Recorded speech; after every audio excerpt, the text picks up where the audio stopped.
क्या आपने कभी सोचा है कि इंसानों की कुछ हरकतों की वजह से पृथ्वी का झुकाव भी बदल सकता है? सुनने में आपको थोड़ा अजीब लगेगा, लेकिन 100% सच यही है। एक चौंका देने वाली स्टडी से खुलासा हुआ कि धरती अपनी धुरी पर खिसक गई, और वो भी देखिए 1-2 इंच नहीं बल्कि 31 इंच से भी ज्यादा। और यह हैरान करने वाला खुलासा अमेरिका की स्पेस एजेंसी नासा और सियोल नेशनल यूनिवर्सिटी के वैज्ञानिकों की रिसर्च में हुआ है। सवाल है कि ऐसा क्या हो गया जिसने पृथ्वी का संतुलन ही बिगाड़ दिया। सवाल ये भी है कि धरती का अपना धुरी से खिसकना क्या किसी बड़ी आपदा का इशारा तो नहीं?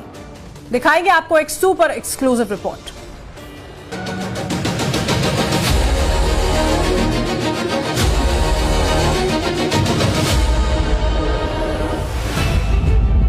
सरहदों को तोड़कर समंदर उफान मारेगा, तबाही का खौफनाक मंजर दिखाएगा। क्या ऐसा होने वाला है? बादल आफत बनकर बरसेंगे,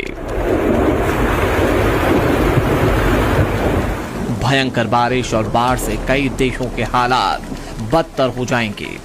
क्या ऐसा होने वाला है?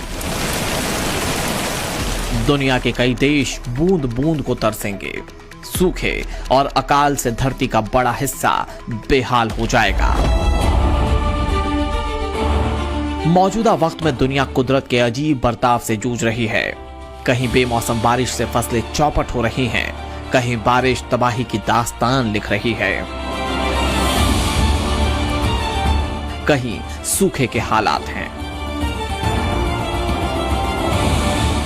धरती के किसी कोने में जंगल धधक रहे हैं, कहीं पहाड़ दरक रहे हैं तो कहीं गर्मी रिकॉर्ड तोड़ रही है। सवाल यह है कि ऐसा क्यों हो रहा है? कुदरत के बदले मिजाज की वजह क्या है? जानना चाहते हैं तो सुनिए। धरती अपनी धुरी से रिकॉर्ड 31.5 इंच तक खिसक गई है, जिससे पृथ्वी पर वजन का संतुलन बिगड़ गया है। धरती के अपनी धुरी पर खिसकने से समुद्र का लेवल बढ़ गया है। ये कहीं सुनी बात नहीं है, ये हम नहीं कह रहे हैं बल्कि दुनिया के जाने माने वैज्ञानिक बता रहे हैं। वैज्ञानिकों की माने तो जिस जमीन पर हम पैर रखकर खड़े होते हैं वो धरती अंदर से खोखली होती जा रही है। सवाल यह है कि इसकी वजह क्या है? अचानक ऐसा क्या हो गया कि धरती का बैलेंस गड़बड़ा गया? दक्षिण कोरिया की सियोल नेशनल यूनिवर्सिटी के वैज्ञानिक की एक स्टडी सामने आई, जिनके मुताबिक इंसानों ने जमीन के नीचे का पानी इस कदर निचोड़ लिया है कि धरती का बैलेंस ही बिगड़ गया है। हद से ज्यादा ग्राउंड वाटर निकालने से पृथ्वी अपनी धुरी पर करीब 80 सेंटीमीटर तक खिसक गई है।